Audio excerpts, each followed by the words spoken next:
Hey, what's up everybody? It's Luke here from Lifehouse, and just want to give Lifehouse College another shout out. If you haven't registered yet, this month you can still register for college. So get on that, the link is below. Join us, we've got like 300 students in college now. Big community online, lots of people, lots of single people. So jump on there, you could find the love of your life and also learn a whole bunch of amazing studies. So it's going to be incredible. Tonight we are going to look at a finance series. We're going to be talking about financial freedom, and this series is seriously one of the things that could really have a big impact on your life. We're going to learn about what God says about finance. So get ready to take some notes. Seriously, tune into this because it's going to be incredible, life-changing. So here we go right now. Let's talk about financial freedom.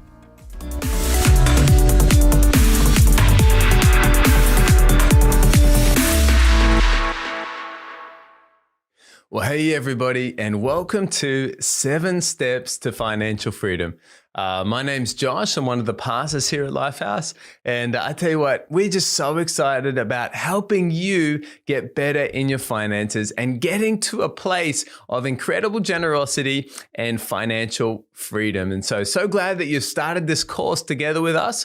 Now we're going to spend the next 8 sessions together, and I believe these sessions are some of the things that you're going to look back on in your life as a pivotal moment in your finances, in the way that you think about money, and in fact, in the way that you live your life. And so we're going to kick things off today with an introduction to 7 steps to financial freedom. You know, Dave Ramsey says, live like no one else now so that later you can live and give like no one else. And I want to tell you now that we want to live a blessed life. But you know, mate, you may not realize it, but if you are listening to my voice right now or watching this video, you are in fact blessed. Just by living here in Japan, where we're recording this, the average salary in Japan at just over 3 million yen puts us in the top 1% of wealthiest people in the world. That's about $30,000. So wherever you're watching this, if your salary is above $30,000 a year, that actually puts you in the top 1% of wealthiest people in the world as well. And you may say, but I don't feel that blessed. Well, actually you are. 1 Corinthians chapter 4, verse 2, it says, it is required that those who have been given a trust must prove faithful. And what do you think that means when we've been given a trust? Well, it means that God has blessed us with something and he expects us to do well with what we have. In fact, many times throughout the Bible, and even Jesus says this, that as we do well with what God has given us, God will give us more to steward for him. You see, what we have is not just, limited to what we have, but as we do well with what we have, God sees that. His blessing is upon it. He smiles upon us. And of course, he wants to bless those who are going to do well with what he gave them. Matthew 25:23, Jesus tells a story, and his master replied, well done, good and faithful servant. You've been faithful with a few things. I will put you in charge of many things. Come and share in your master's happiness. And right from the start, right from the outset of financial freedom, I want to ask you a question. Are you being faithful with what God has given you? Are you being faithful with what God has given you? And honestly, if you looked at your life, you'd probably say, maybe I could do a little better with what God has given me. Financial freedom. Financial freedom is being free from anything that might be holding us back from living the blessed life that God has for us. For many people, this means freedom from debt, freedom from stress about worry, or freedom from bad decisions, or even a family history of bad decisions. And this course is not a get-rich-quick scheme. In fact, it may be a get-rich over time or build wealth over time scheme. But you need to know that the Bible talks a lot about money. In fact, in the New Testament, Jesus offers more wisdom and has more to say about money than any other subject besides the kingdom of God. To me, this shows how important finances are to God. I believe in our lives, if we can do well in the financial area of our life, it means we can do well in many areas of our life. Luke chapter 14, verse 28, it talks about budgeting and planning. It says, suppose one of you wants to build a tower. Won't you first sit down and estimate the cost to see if you have enough money to complete it? Proverbs 21 verse 5 talks about budgeting and planning. It says, the plans of the diligent lead to profit as surely as haste leads to poverty. Debt, the Bible talks about debt. Proverbs 22 verse 7 says, the rich rule over the poor and the borrower is slave to the lender. The Bible talks about relationships. 2 Corinthians 6:14, it says, don't be yoked together with unbelievers, for what do righteousness and wickedness have in common? Or what fellowship can light have with darkness? It's saying, hey, you got to choose your business relationships carefully. You got to choose relationships in your life carefully. The Bible, of course, talks about saving. Proverbs 21:20 says, the wise store up choice food and oil, but fools gulp theirs down. Do you want to be wise or do you want to be fool? It's not a difficult question today. Matthew 25:19-21 talks about investing. It says, after a long time, the master of those servants returned and settled accounts with them.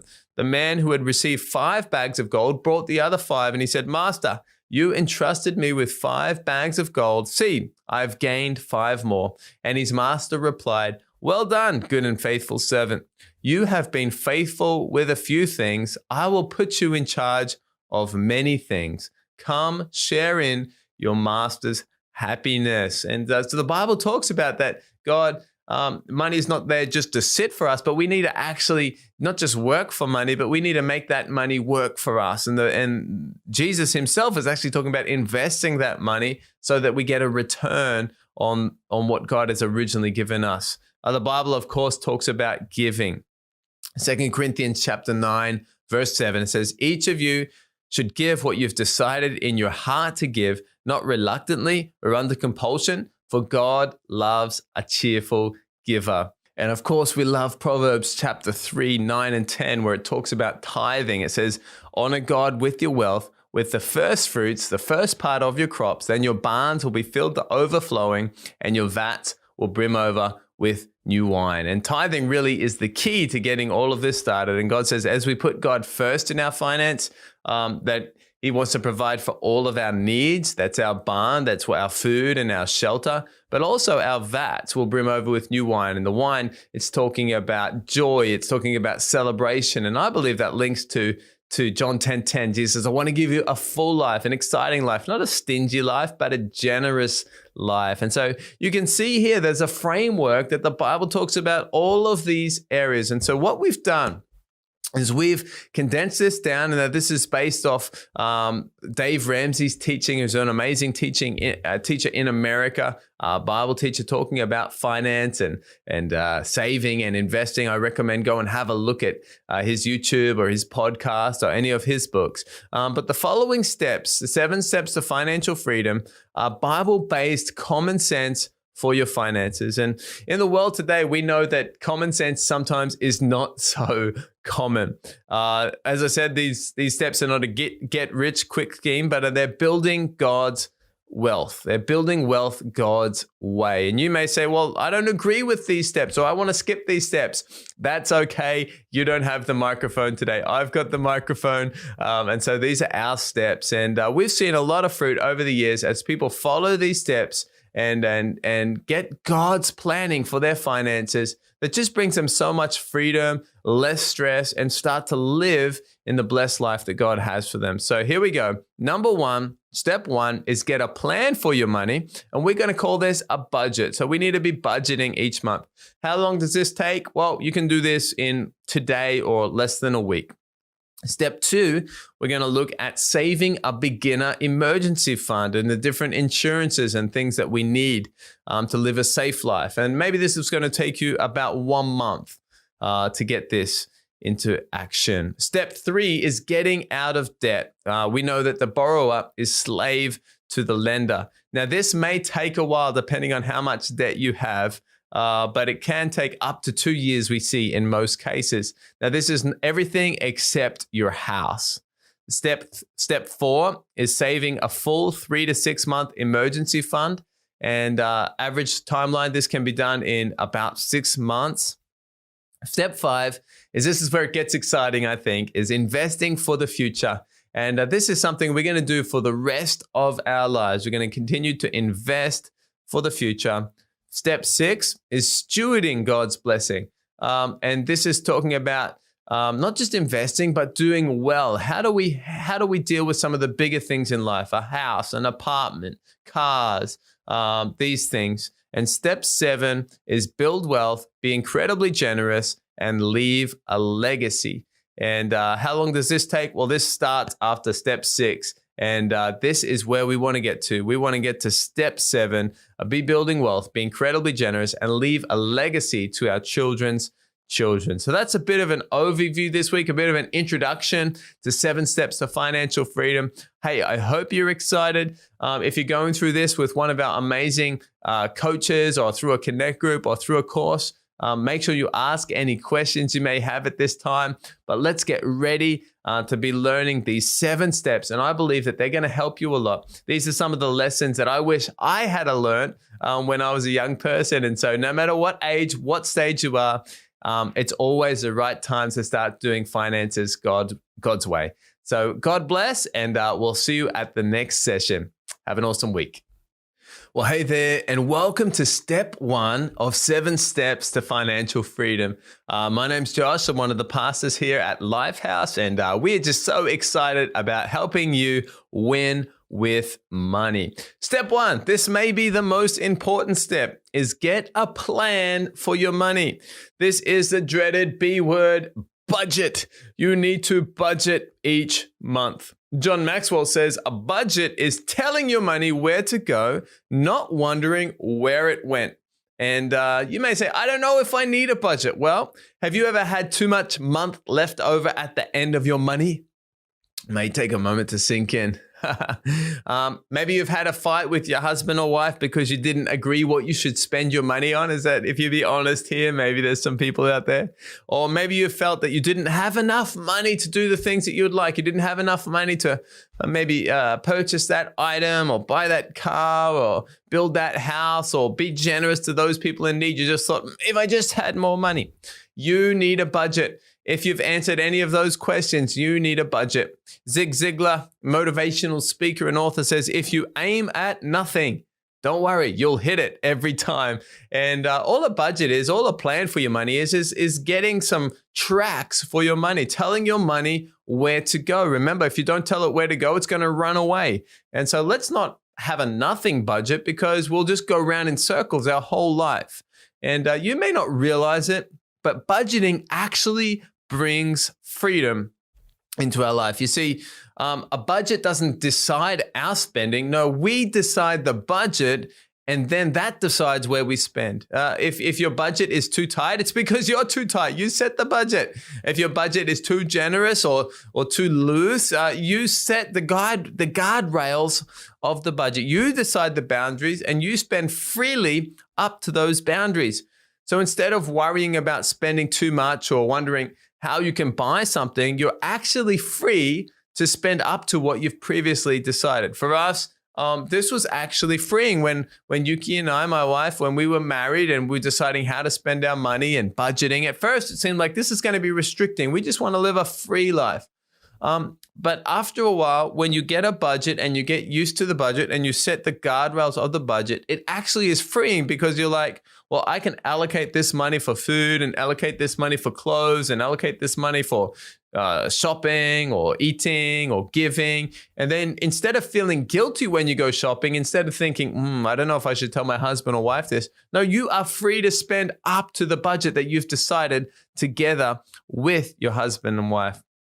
Proverbs 21 verse 5 says, the plans of the diligent lead to profit as surely as haste leads to poverty.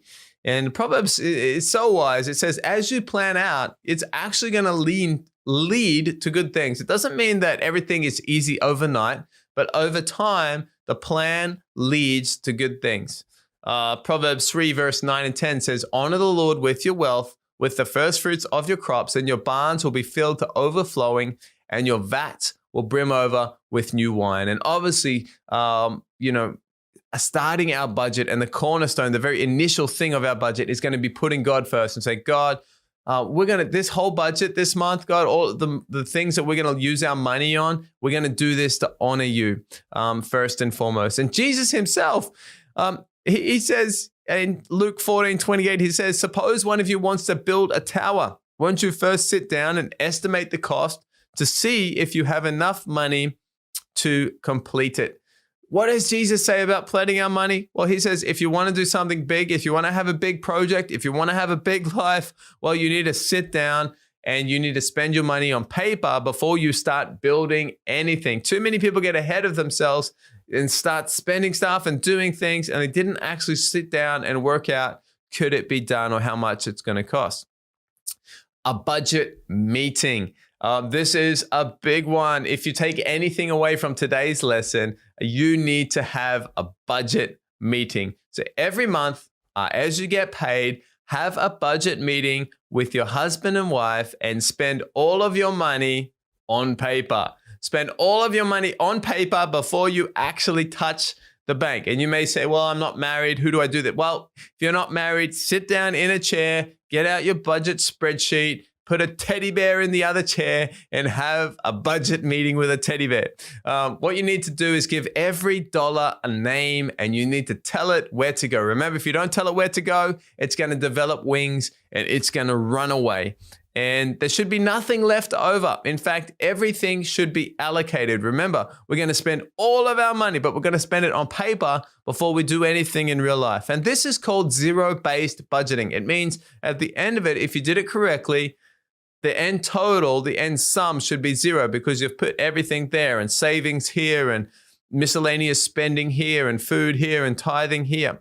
And remember, you need to stick to the budget, and any changes you need to discuss with your husband or wife first. And I would recommend for the first budget or for the first few budgets, when you make that budget, you and your husband or wife or you and your teddy bear, whoever that is, you should sign the budget. And if you spend outside of those budget categories, you need to get permission from your husband or wife or from your teddy bear to spend outside of that category. This is your binding word. And then, of course, over time, it doesn't need to be so strict like that.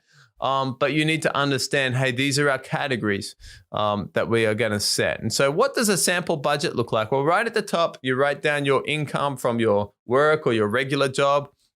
And then you can also, there's a space for other income, and you have your total income. This is 100% of your budget. Then, of course, you're going to list out some of your, let's call these overflow categories. So these are your tithes, 10%. Of course, we're going to give that to God first. We're going to do this before we spend anything else. We're going to invest. I would recommend 15% if you can.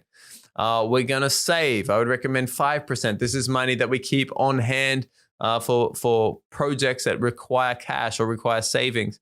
If you got kids, we're going to give some money, maybe 5% to kids, college, investing for that. And maybe if you like, we can give some money for extra giving, 2.5% or 5% or more if you can.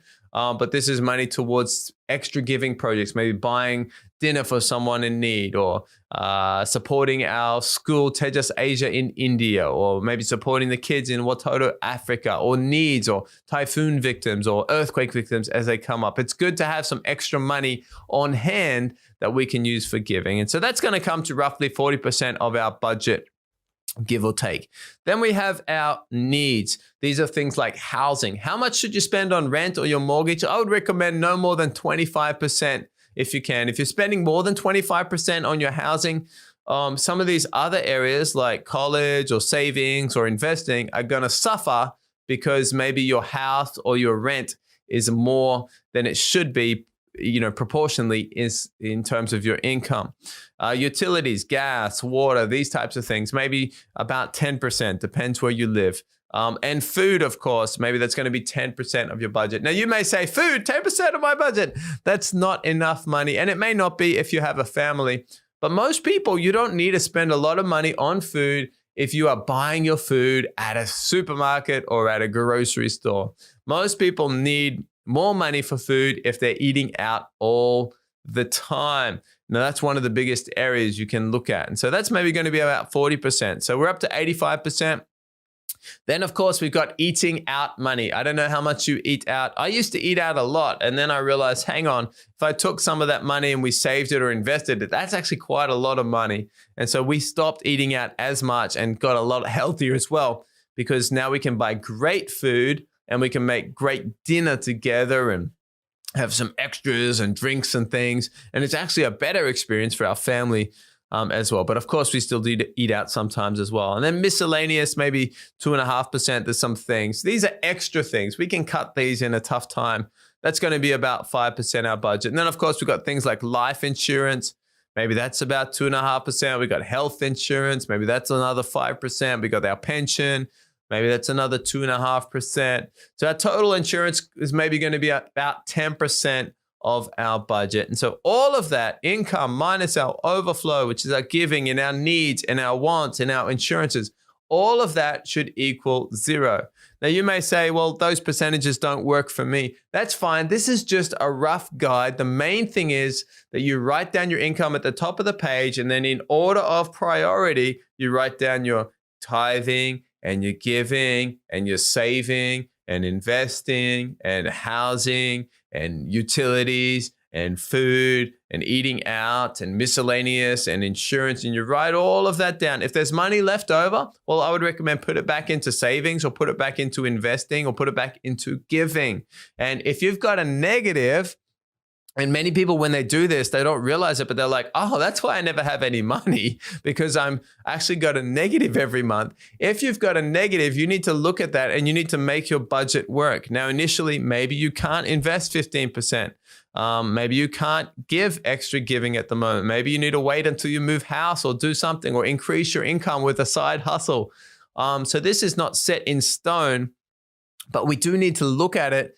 And if you've got a negative, then you've got a problem. And of course, we're going to tithe all the time, no matter what. Tithing, it's a mandatory. We have to, not because God requires it, because we want to honor God. We want to put God number one. For me, this is a non-negotiable when I say that. And I want to encourage you to also have that as a non-negotiable in your life, putting God first. But investing and saving these things, I put those at the front end. Because as we put those at the front end, if we put them at the end, we never have enough money to save. We just say, I won't save anything this month. But if you do that, you'll find that every month, you'll never save anything because you didn't make it a priority. So put it at the start. It might hurt, but you're going to make everything else work. So put your tithing, put your giving, put your investing, put your kids' college, put all that at the start, then put your needs, and try and work your budget out from there. Of course, if you've got any questions with your budget, if you're doing this as part of our course or one of our Connect groups, talk with your coach and say, hey, can you help me make this work? And often someone else can look at our budget and say, hey, you're spending too much money. Usually it's on takeout food.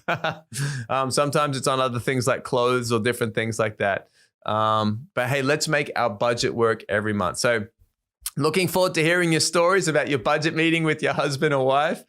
Sit down, or maybe with your teddy bear, write in if you've got a good story. But let's try it out this month. Step 1, get a plan for our money, budget, tell your money where to go, and don't wonder where it went. Well, have a great week, guys. And hope you enjoyed step 1 of financial freedom. And we'll see you next session for step 2 of financial freedom. Hey, welcome back, guys. I hope that you guys absorbed a bunch of this stuff about financial freedom, and so good to learn about this. But if you don't know Jesus, hey, today you can know Jesus in your life. It's the best decision you will ever make, is to invite Jesus into your life. He loves you, wants to come into your life today. And I want to just pray for you right now if you want to receive Jesus. Okay, so let's pray together. Jesus, we thank you. We believe in you today. Come into our lives. We'll follow you. Amen. Amen. If you just prayed that prayer, just a simple prayer like that, I believe God will answer your prayer. We'd love to help you out. So definitely send us a message. I'm sure there's a local pastor where you are who would love to get in touch with you and just help you walk that journey with following Jesus. Now, we actually have a bunch of these studies, all of what we're talking about tonight. We actually have Blue Book studies, so you can jump onto the Lifehouse app, and in there is the Blue Book where we use in our small groups. There's studies in there on financial freedom. I think there's 6 or 7 studies. Jump on there, check it out. You can do that with your small group. And next week we're going to be back talking about the next subject. It's going to be powerful. So make sure you tune back in next week to be part of more financial freedom. Now, if you want to give, please jump onto mylifehouse.com/give. Links are below. Choose your campus. Be a part of supporting your local campus, your local church. It's a great thing to support your local church. And we're really praying God's blessing over your life as you do that. So links are below for that. Let's be faithful and give and build the house of God together. Have an amazing week, guys. We'll see you back here next week.